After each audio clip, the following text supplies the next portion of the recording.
नमस्कार, मैं धीरज स्वागत करता हूँ आप सभी का इस प्यार भरी क्लास में।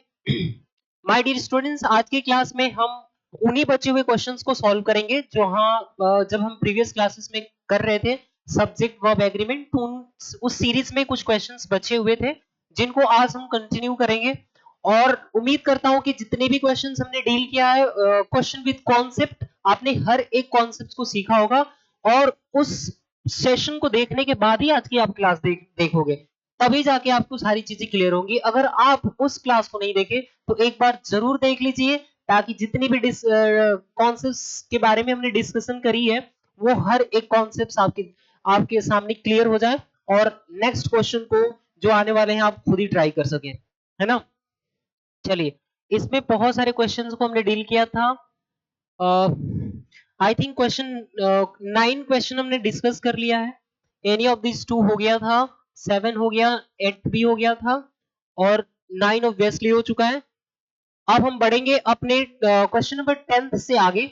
यहां से आपको एक एक क्वेश्चंस का आंसर करते हुए निकलना है और घबराना नहीं है कि सर गलत हो जाएगा। गलत उसी से तो सीखने को मिलेगा ना। चलिए, करते हैं आप एक एक क्वेश्चन को डील। फर्स्ट क्वेश्चन आपकी स्क्रीन पे नजर आ रहा है, बोला गया वन ऑफ माई फ्रेंड। तो आपने क्या बोला? वन ऑफ माई फ्रेंड, दोस्तों में से एक। दोस्तों में से आपने क्या बोला? एक। अब जब बहुत सारे दोस्त रहेंगे उनमें, तब तो उनमें से आप एक के बारे में बात करोगे ना। जब बहुत सारे दोस्त रहेंगे तो उनमें से आप एक के बारे में बात करोगे। आप ऐसे तो बोल नहीं दोगे वन ऑफ माई फ्रेंड, नहीं। क्यों? क्योंकि आपको क्या देखना होता है कि वन ऑफ के बाद प्लूरल नाउन ऑब्लिक प्रोनाउन आपको यूज करना पड़ेगा। वन के बाद जब आप ऑफ यूज करते हो तो ऑफ के बाद आप लगाओगे क्या? डेफिनेट आर्टिकल द का यूज करते हैं एंड देन आफ्टर हम प्लूरल नाउन यूज करते हैं। प्लूरल नाउन और उसके बाद सिंगुलर वर्ब। उसके बाद आपको क्या यूज करना पड़ेगा? Singular verb, singular positive adjective, जितनी भी सारी चीजें रहेंगी वो ना सिंगुलर ही रहा करता है। तो सिंगुलर पॉजिटिव एडजेक्टिव, सेंटेंस में ब्ला ब्ला आगे ना कुछ भी रख सकते हो। टेक्निकली यहाँ पे होना क्या चाहिए था आपके सामने? तो वन ऑफ के बाद प्लूरल नाउन होना चाहिए था। वन ऑफ के बाद कैसा नाउन होना चाहिए था? आप बोल के चलते सर प्लूरल नाउन होना चाहिए था, तब जाके सेंटेंस करेक्ट होता है ना। यहाँ पर जब प्लूरल नाउन रहेगी तब तो आप उनमें से एक के बारे में बात करेंगे ना। और क्योंकि ये प्लूरल नाउन अपने आप में डेफिनेट हो जाता है, जिसकी वजह से यहाँ पर आपके सामने डेफिनेट आर्टिकल द नजर आना चाहिए। डेफिनेट आर्टिकल द नजर आना चाहिए, तो आप इसको क्या बोलेंगे? डेफिनेट आर्टिकल, है ना। डेफिनेट आर्टिकल द इसको हम बोलते हैं। क्लियर? अब यहाँ पे ऑफ हो गया प्रेपोजिशन। यहाँ पे आपके सामने ऑफ क्या हो गया? आप बोलोगे सर ये ऑफ प्रेपोजिशन है और प्रेपोजिशन के बाद आने वाला टेक्निकली ये प्लूरल नाउन, इसका ना ऑब्जेक्ट बनने का काम करेगा और ऑब्जेक्ट वर्ब को डिसाइड नहीं करता गुरुदेव। इसीलिए इसीलिए हमें क्या करना होगा कि हमें ऑफ से पहले आने वाला ये जो वन है ना, वन के अकॉर्डिंग आपको यहाँ पे वर्ब रखना पड़ेगा। और क्योंकि वन सिंगुलर है इसलिए आपके सामने यहाँ पे सिंगुलर वर्ब और आपके सामने सिंगुलर पॉजिटिव एडजेक्टिव का यूज करके हम चलते हैं। तो आपने वन के बाद कैसा नाउन रखा? आपने बोला सर सिंगुलर नाउन है, तो ये तो सिंगुलर नाउन है। सिंगुलर नाउन तो हम प्लेस कर ही नहीं सकते, तो ऐसे में दिया गया जो हमारे सामने highlighted part of the sentence है वो गलत है। अगर गलत है तो नो इंप्रूवमेंट तो कट गया, क्योंकि इंप्रूवमेंट होगा, है ना। और फिर आप क्या करना करोगे? तो वन ऑफ के बाद आपने अगेन फ्रेंड बोल दिया। One of friend of mine बिल्कुल नहीं जाएगा आपके सामने। फिर बोल रहा वन ऑफ माई फ्रेंड्स और यहाँ बोल रहा one among my friends. Among my friends, दोस्तों में से एक के बारे में बात कर रहे हैं, तो करेक्ट एक्सप्रेशन होगा वन ऑफ माई फ्रेंड। और वन के अकॉर्डिंग आगे ना सिंगुलर वर्ब रखी गई है, इज सही है। एंड इंजीनियर, इंजीनियर यहाँ पे ना सिंगुलर काउंटेबल नाउन है और जिसकी वजह से आपने यहाँ पे आर्टिकल ए का यूज करा, एन का इसलिए यूज करा क्योंकि आपके सामने इस वर्ड का फर्स्ट लेटर का प्रोनाउंसिएशन कॉन्सोनेंट साउंड ना होके वोवेल साउंड है और वोवेल साउंड के पहले आप एन का ही यूज करके चलते हैं। ऐसे में जो करेक्ट आंसर बनेगा वो है ऑप्शन नंबर ए। वो है ऑप्शन नंबर ए। अगले कॉन्सेप्ट की तरफ बढ़ते हैं हम आगे। नेक्स्ट क्वेश्चन हमसे बोला गया है द जेंट्री कहाँ का?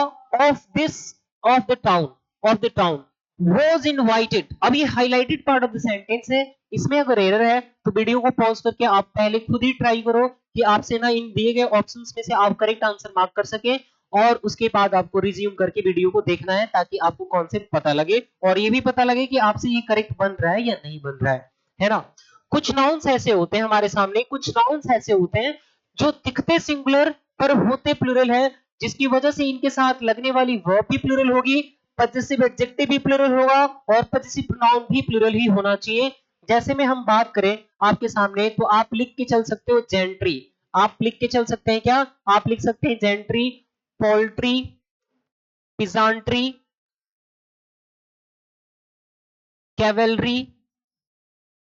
इसके अलावा आप पीपल बोल सकते हैं, पीपल, कैटल, कैटल बोल के चल सकते हैं आप, चिल्ड्रेन, चिल्ड्रेन बोल के चल सकते हैं ना, वर्मीन बोल सकते हैं आप, वर्मीन। ठीक है, तो ये जितने भी आपके सामने नाउन्स दिख रही हैं, दिखते तो सिंगुलर हैं, पर ये होते कैसे हैं, ये ऑलरेडी प्लूरल होते हैं। ये ऑलरेडी प्लूरल कॉमन नाउन है, जिसकी वजह से आप इसके पहले इनडेफिनिट आर्टिकल एब लिख के नहीं लगा सकते, और ना ही आप इनको जब ऑलरेडी प्लूरल है तो ना अलग से आपके सामने यहाँ पर ए सब लिखिए ऐड करने की नीड नहीं होती, आप इनके अंत में ए सब लिखिए नहीं लगा सकते, है ना। और ना ही इनके साथ आप सिंगुलर वर्ब यूज कर सकते हैं, और ना ही आप इनके साथ सिंगुलर वर्ब यूज कर सकते हैं। तो टेक्निकली आपको पता लग गया होगा हर एक कॉन्सेप्ट के बारे में कि sir there are certain nouns which seem to be plural, oh sorry, which seem to be singular, but in real they are plural and hence they need plural verb, plural possessive adjective and plural possessive noun, जिसकी वजह से यहाँ पे gentry कहाँ का, तो आपने बताया यहाँ पे एडजेक्टिवल फ्रेज लगा के, एडजेक्टिवल ना फ्रेज यूज करके आपने इसके बारे में एक्सप्लेनेशन दिया है कि of the town, of the town. तो आपके सामने ऑफ प्लस ये ना प्रेपोजिशनल ऑब्जेक्ट, ऑफ प्लस ये प्रेपोजिशनल ऑब्जेक्ट मिलके किसको क्वालिफाई किया, आप बोलोगे सर ये ना जेंट्री को क्वालिफाई किया, तो जेंट्री खास हो गया, जिसको ना डेफिनेट बनाने के लिए इसके पहले डेफिनेट आर्टिकल द लगेगा। लेकिन बड़ी बात ये है कि ये जेंट्री ना ये प्लूरल कॉमन नाउन है, ये प्लूरल काउंटेबल नाउन है, जिसकी वजह से यहाँ पे ना प्लूरल वर्ब की रिक्वायरमेंट होगी, प्लूरल हेल्पिंग वर्ब की रिक्वायरमेंट होगी, जिसकी वजह से वॉज ना लगा के हम इसके साथ ना वर लगा के चलेंगे। वर के बाद यहाँ पे third form of the verb ना पैसिव सेंस दे रहा है, तो इज इनवाइटेड कट गया, हैज बीन इनवाइटेड कट गया, नो इंप्रूवमेंट यूं ही कट जाएगा, तो करेक्ट आंसर आपके सामने बचेगा ऑप्शन नंबर सी, वर इनवाइटेड, है ना। आप बोल के चलेंगे क्या, वर इनवाइटेड। यहाँ पे ये कॉन्सेप्ट पे आपका नजर होना चाहिए, आपका पकड़ आपका ना कॉन्सेप्ट पे नजर होना चाहिए।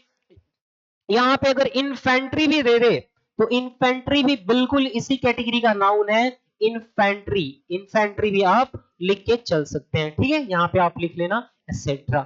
चलिए नेक्स्ट क्वेश्चन के बारे में बात करते हैं। लिखा गया है tax payers are to be conscious of their privileges, ठीक है, प्रिविलेजेस जो लिखा गया है ये वर्ड है, पूरे के पूरे सेंटेंस को आपके सामने हाईलाइट किया गया है ना। और हमसे बात कर रहा है tax payers are to be conscious, जो टैक्स पेयर्स हैं उनको क्या होना चाहिए, उनको टेक्निकली कॉन्शियस होना चाहिए किस चीज को लेके, तो ऑफ देयर प्रिविलेजेस, जो उनका स्पेशल राइट्स है, उनके अपने स्पेशल राइट्स के बारे में ना उनको अवश्य क्या होना चाहिए, तो सर उनको अवश्य अवेयर होना चाहिए, उनके अंदर अवेयरनेस होना चाहिए अपने ना अपने स्पेशल राइट्स को लेके। तो यहाँ पे कंपल्सन की बात करी जा रही है, यहाँ पे कंपल्सन की बात करी जा रही है, तो कंपल्सन की बात करते टाइम पर आप कतई आर टू बी ना, you are to be use नहीं कर सकते आप, यहाँ पे is am are plus to plus first from the verb का यूज नहीं करते, आप यहाँ पे to plus first from the verb का यूज नहीं करते हैं ना। ये तो ऑब्वियसली बताता है ऐसे एक्शन के बारे में which action is yet to happen, which action is yet to happen, अभी होने वाला है, अभी बिल्कुल नहीं हुआ, है ना। तो इसको इस यहाँ पे आर टू बी को रिप्लेस करके आप यहाँ पे हैज अब्लिक हैव जो आपके सामने होता है and to plus first form of the verb, इनका यूज आप करते हो कंपल्सन के भाव को व्यक्त करने के लिए। अगर कोई भी एक्शन अंडर अंडर कंपल्सन हो रहा है, when you are going to do something under pressure, तो उस कॉन्टेक्स्ट में आप यूज करते हो हैज टू या हैव टू। प्रेजेंट कॉन्टेक्स्ट में यहाँ पे बात किया जा रहा है टेक्स पेयर्स की, जो ये कंपाउंड नाउन है, ये कंपाउंड नाउन प्लूरल है, और प्लूरल कंपाउंड नाउन के अकॉर्डिंग लगने वाली वर्ब जो हेल्पिंग वर्ब होगी वो भी प्लूरल ही होना चाहिए। तो यहाँ पर आप माइट तो बिल्कुल नहीं लगा सकते, कुड नहीं लगा सकते, नो इंप्रूवमेंट यूं ही गलत है ना। एक ऑप्शन में यहाँ पे कुड के जगह पे हैज टू दे देता तो तब भी आप ना ऑप्शन नंबर डी को एलिमिनेट कर देती, क्योंकि आपका दिया गया सब्जेक्ट जो टेक्स पेयर्स कंपाउंड नाउन है ये प्लूरल कंपाउंड नाउन है, और प्लूरल कंपाउंड नाउन की वजह से लगने वाली जो हेल्पिंग वर्ब होगी वो भी प्लूरल ही होना चाहिए, वो भी प्लूरल ही होना चाहिए। ऐसे में हैज टू देता तो कट जाता। करेक्ट आंसर बनेगा option number B, have to be conscious. उनको कॉन्शियस होना चाहिए, उनको अवश्य कॉन्शियस होना चाहिए अपने प्राइविलेजेस को लेके, अपने ना स्पेशल राइट्स को लेके। तो ऐसे में करेक्ट आंसर बनेगा option number B. Next question के बारे में बात करते हैं। क्वेश्चन नंबर 13 लिखा गया है, a lot of effort went into collecting the data, a lot of effort went into collecting the data। तो आपने पूछा what went into collecting the data, technically बोला गया आपका सब्जेक्ट के प्लेस पे आएगा एफर्ट, और वो एफर्ट कितना है, उस एफर्ट की क्वांटिटी को रिप्रेजेंट करने के लिए, क्वांटिटी को एक्सप्रेस करने के लिए, क्वांटिटी को डिस्क्राइब करने के लिए आपने एक ना एडजेक्टिव ऑफ क्वांटिटी यूज किया, ना क्वांटिटिव एडजेक्टिव यूज किया जो कि वो एफर्ट की क्वांटिटी को बताएगा। क्लियर? तो आपने यहाँ पे लिख बोल दिया अ लॉट ऑफ या लॉट्स ऑफ के बारे में बात किया जाए आपसे, अ लॉट ऑफ या लॉट्स ऑफ के बारे में बात करें, तो ये आपके सामने ये ऐसे एडजेक्टिव है जो दोनों तरीके से फंक्शन प्ले करेगा। ये एडजेक्टिव ऑफ नंबर भी बनता है और एडजेक्टिव ऑफ क्वांटिटी के बारे में भी बात कर सकता है ना? और जब ये एडजेक्टिव ऑफ नंबर के बारे में बात करेगा, तो क्योंकि ये आपके सामने इनडिफिनिट न्यूमरल एडजेक्टिव है, तो इनडिफिनिट क्वांटिटी, इनडिफिनिट नंबर के बारे में बात करेगा, है ना? आपने क्या देखा? Lot of and lots of. Clear? यही दो फ्रेजेस हैं आपके सामने, एडजेक्टिवल फ्रेजेस, इसको आप ना नाम देके चल सकते हैं क्योंकि वो ऑब्वियसली ये नाउन को ही क्वालिफाई करता है। तो इसके बाद जब आप काउंटेबल नाउन रखोगे तो आपको हमेशा याद कर लेना है कि जब सर अ लॉट ऑफ या लॉट्स ऑफ के बाद हम काउंटेबल नाउन रखते हैं तो वो काउंटेबल नाउन कैसा होना चाहिए, बताइए कमेंट करके। तो वो काउंटेबल नाउन आपके सामने कतई भी सिंगुलर काउंटेबल नाउन कभी नहीं हो सकता, वो कभी भी आपके सामने सिंगुलर काउंटेबल नहीं हो सकता, गलत है। वो हमेशा प्लूरल काउंटेबल नाउन की डिमांड करेगा। और ऐसे में जब आपका नाउन ही प्लूरल काउंटेबल बन जाए, आपका नाउन ही प्लूरल काउंटेबल बन जाए, तो उसके साथ लगने वाली वर्ब बताने की जरूरत नहीं है सर, आपको पहले से ही पता है कि वो प्लूरल वर्ब की डिमांड करेगा। किसकी? आप लिख लेना, प्लूरल वर्ब की सर डिमांड करेगा उस कॉन्टेक्स्ट में। लेकिन लेकिन जब जब इसके बाद आप अनकाउंटेबल नाउन रखोगे, तो क्योंकि आपको पता है अनकाउंटेबल नाउन तो सर क्वांटिटी के बारे में, उसका क्वांटिटी सिर्फ दिखाया जा सकता है, उसका नंबर नहीं होता। वो ना तो सिंगुलर होता है और ना ही प्लूरल होता है ना? अनकाउंटेबल नाउन यहाँ पे लिख लीजिए, अनकाउंटेबल नाउन। अनकाउंटेबल नाउन का नंबर नहीं होता, ना ही वो सिंगुलर होता है और ना ही वो प्लूरल होता है, जिसकी वजह से हम इसके साथ प्लूरल वर्ब कभी नहीं रख सकते। आप इसके साथ सिंगुलर वर्ब ही रखेंगे। आप इसके साथ लिख लेंगे क्या? Singular verb, singular verb. Clear? चलिए, ये कॉन्सेप्ट क्लियर हो गया होगा, ये कॉन्सेप्ट बिल्कुल क्लियर हो गया होगा। कई दफा आपके एग्जामिनेशन में ये फ्रेज को गलत तरीके से लिख के आपसे पूछ लिया जाता है, या तो आपसे पूछ लेगा और लॉट्स ऑफ करेक्ट फ्रेज होता है, वो एग्जामिनर और लॉट्स ऑफ कर देगा, बिल्कुल इनकरेक्ट, बिल्कुल इनकरेक्ट, है ना? बिल्कुल हो ही नहीं सकता। अगर आपको लॉट्स बोलना है तो ए हटाओ, लॉट्स ऑफ बोलिए, अदरवाइज अगर ए यूज करना है तो ए हटाओ और लॉट्स ऑफ बोलिए, है ना? बिल्कुल बात बेहतरीन तरीके से क्लियर हो गया होगा।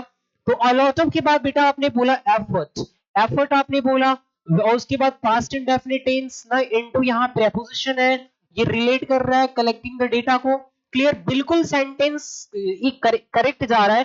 Data went into collecting a lot of effort, बिल्कुल नॉनसेंस, इसका तो ना कोई सेंस ही नहीं है, इसको आप नलीफाई करेंगे। Collecting a lot of effort went into data, कोई सेंस नहीं बना रहा। Went into a lot of effort, बिल्कुल बेतुका सा ये ऑप्शन, अजीबोगरीब। आपका ना करेक्ट आंसर बनेगा no improvement. Already question correctly लिखा गया था एग्जामिनर के द्वारा, है ना? वो तो आपके नॉलेज को टेस्ट करना चाहता था। ऐसे में आपका जो करेक्ट आंसर बनेगा वो है नो इंप्रूवमेंट, है ना? चलिए, भले ही क्वेश्चन में नो एरर था, भले ही इस क्वेश्चन में नो सब्स्टिट्यूशन रिक्वायर्ड वाला ऑप्शन करेक्ट गया, पर इस क्वेश्चन से आपने कितनी अच्छी अच्छी बातें सीख ली, है ना? ये आप नोट कर सकते हो अपने नोट पे कि कितनी बेहतरीन सी बातें धीरज सर ने सिखा दी। चलिए, अगले क्वेश्चन के बारे में बात करते हैं बेटू। अगला क्वेश्चन आपके सामने लिखा गया है, बहुत ही लाजवाब सा क्वेश्चन, बहुत ही प्यारा सा क्वेश्चन, कतई दिल खुश हो गया क्वेश्चन को देखते ही। लिखा गया है, river Damodar in West Bengal carry the influence from the Durgapur industrial complex for miles. ये क्वेश्चन प्यारा सा क्वेश्चन लिखा गया है स्क्रीन पे, है ना। इस क्वेश्चन के बारे में बात करें तो एक एक चीज को कतई ना तोड़ तोड़ के मैं समझाता हूं आपको, देखो आपका भी दिल खुश हो जाएगा मेरी तरह। बात करते हैं इस क्वेश्चन के बारे में लड्डू। देखो ये क्वेश्चन बोल क्या रहा है, बोल रहा है river Damodar, river Damodar. Okay, तो इस रिवर दामोदर के बारे में ना एडिशनल इंफॉर्मेशन ऐड करने के लिए आपने कतई एडजेक्टिवल फ्रेज का यूज किया है। कैसे सर, इन लगा के, और उसके बाद आपने बोला बेटा क्या, तो आपने बोल दिया ना, आपने बोल दिया यहाँ पे वेस्ट बंगाल। तो ये इन प्लस वेस्ट बंगाल मिलके आपके सामने एडजेक्टिवल फ्रेज तैयार किया। एडजेक्टिवल फ्रेज सर आपने कैसे बोल दिया कि ना टेक्निकली एडजेक्टिवल फ्रेज ही है, देख लो आप भी बोल दोगे, है ना। क्यों? क्योंकि इन प्लस प्रेपोजिशन मिलके अपने से पहले आने वाले वर्ड को क्वालिफाई करता है, और इस फ्रेज से पहले आने वाला वर्ड का पार्ट्स ऑफ स्पीच बेटू नाउन है। और जो जब ये अगर नाउन को क्वालिफाई कर रहा है तो टेक्निकली आपके सामने ना आप इसको नाम देके चलोगे एडजेक्टिवल फ्रेज। और कतई भी एडजेक्टिवल फ्रेज वर्ब को क्वालिफाई नहीं करता। आप नहीं बोल सकते एडजेक्टिवल फ्रेज के अकॉर्डिंग कैरी, कैसे बोल दोगे भैया, बिल्कुल नहीं। आपके सामने जो रियल सब्जेक्ट है वो है रिवर दामोदर, और ये कोई एक ही रिवर है। अगर ये एक ही रिवर है तो इसके साथ तो आपको सिंगुलर वर्ब लगाना पड़ेगा, सिंगुलर वर्ब लगाना पड़ेगा। और वर्ब को सिंगुलर बनाने के लिए वर्ब के फर्स्ट फॉर्म में आपने जोड़ना पड़ता है ए सब लिखिए, तब जाके वो प्लूरल वर्ब, जो वर्ब की फर्स्ट फॉर्म है अगर, तो वो प्लूरल वर्ब है। और उस प्लूरल वर्ब को सिंगुलर बनाने के लिए उस प्लूरल वर्ब के अंत में आपको ना ए सब लिखिए जोड़ना पड़ता है, तब जाके वो वर्ब सिंगुलर बनेगी। और ऐसे में आप यहाँ पे क्या इसको फिर ना, इसको fifth form of the verb भी लोग बोल के चलते हैं, इसको लोग क्या नाम देके चल सकते हैं, fifth form of the verb भी बोलते हो, जो कि टेक्निकली सिंगुलर कंसिडर किया जाता है, जो कि सिंगुलर वर्ब कंसिडर किया जाता है। तो कैरी को सिंगुलर बनाने के लिए, क्योंकि आपको पता है सर ना इस वर्ब के अंत में क्या आ रहा है हमारे सामने, वाई आ रहा है, और वाई से पहले कोई कॉन्सोनेंट है, वाई से पहले क्या है बेटा, कॉन्सोनेंट है ना। तो यहाँ पे वाई को आई में चेंज करने के बाद यस लगा के ना इस प्लूरल वर्ब को हम सिंगुलर बनाएंगे। तो टेक्निकली हमें बोलना पड़ेगा carries the influence from the Durgapur industrial complex for miles. ये क्वेश्चन बन गया।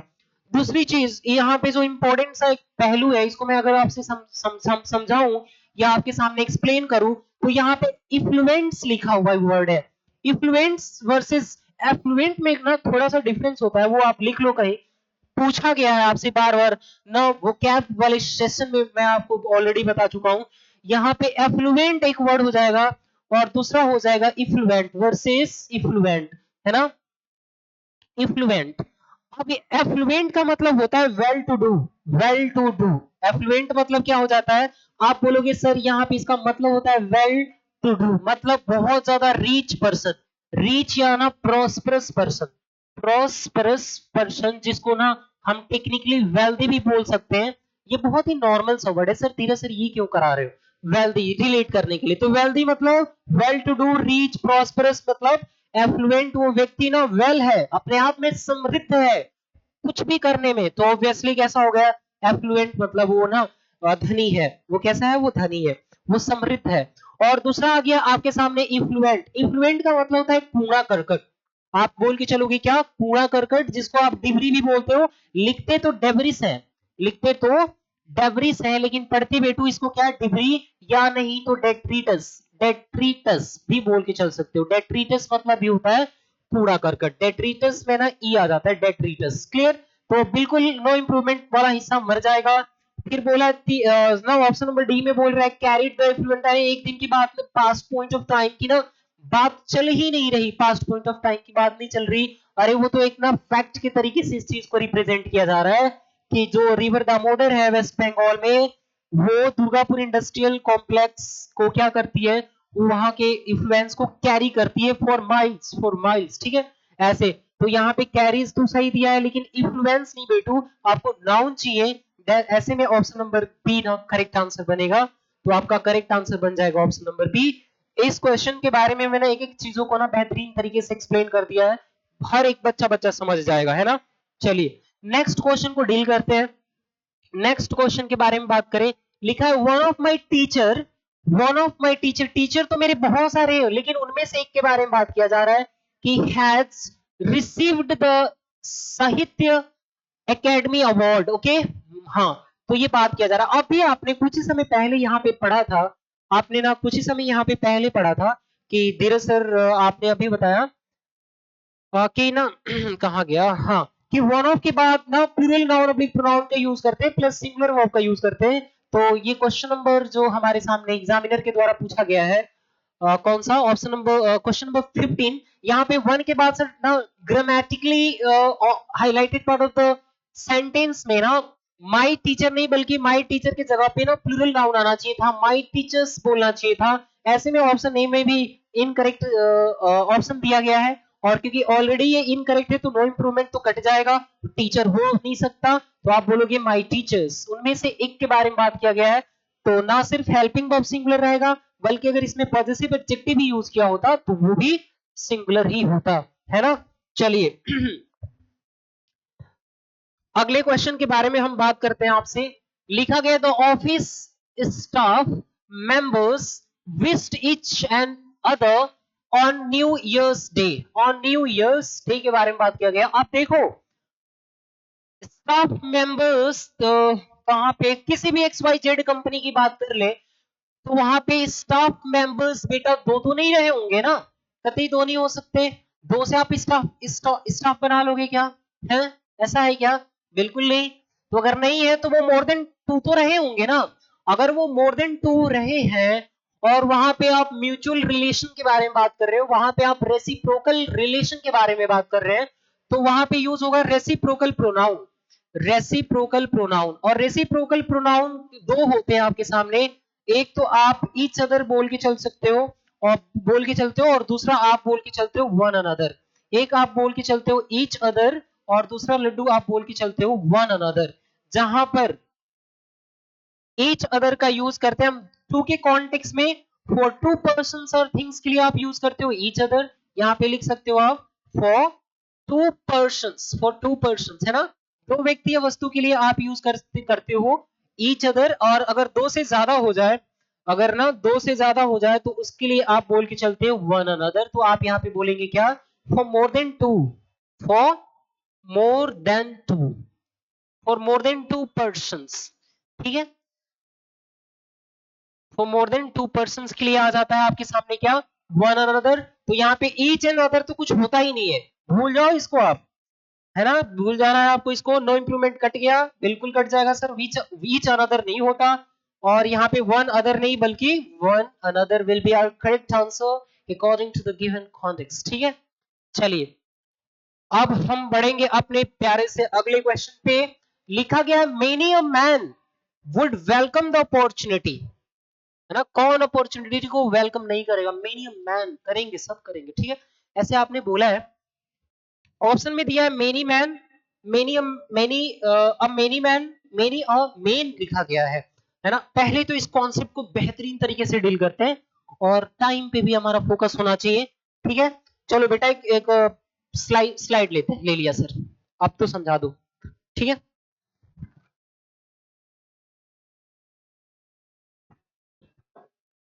आइए बेहतरीन तरीके से इसको समझते हैं।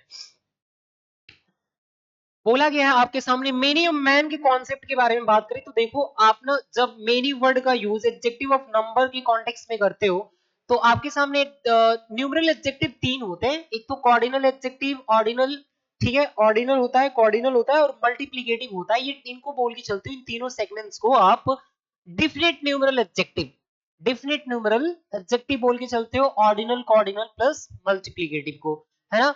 आगे के कॉन्सेप्ट को ना नेक्स्ट क्लास में बात करेंगे। और फिर बन जाता है एक और आपके सामने इनडिफिनिट न्यूमरल एडजेक्टिव, वो नंबर के ही बारे में बात करेगा लेकिन ऐसी संख्या के बारे में बात करेगा, एक ऐसे नंबर के बारे में बात करेगा जो टेक्निकली वो नंबर आपके सामने ना इनडिफिनिट है, वो अनसर्टेन है, वो प्लूरल तो है पर उसका संख्या डेफिनेट नहीं है, जिसकी वजह से आप ना इनडेफिनिट न्यूमरल एडजेक्टिव बोल के चलते हो। उन्हीं में से एक है आपके सामने मेनी, है ना।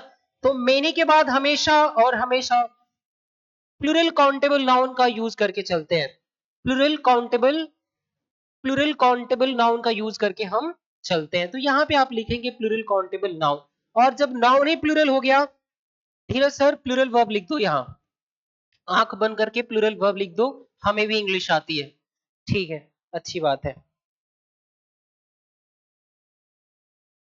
तो plural noun plus plural verb, और यहाँ पे ब्ला ब्ला जितनी भी चीजें रखोगे प्लूरल पॉजेसिव एडजेक्टिव का ही यूज करेंगे according to this plural noun. एक कॉन्सेप्ट हो गया बेटा, एक कॉन्सेप्ट तो हो गया, हाँ सर हो गया।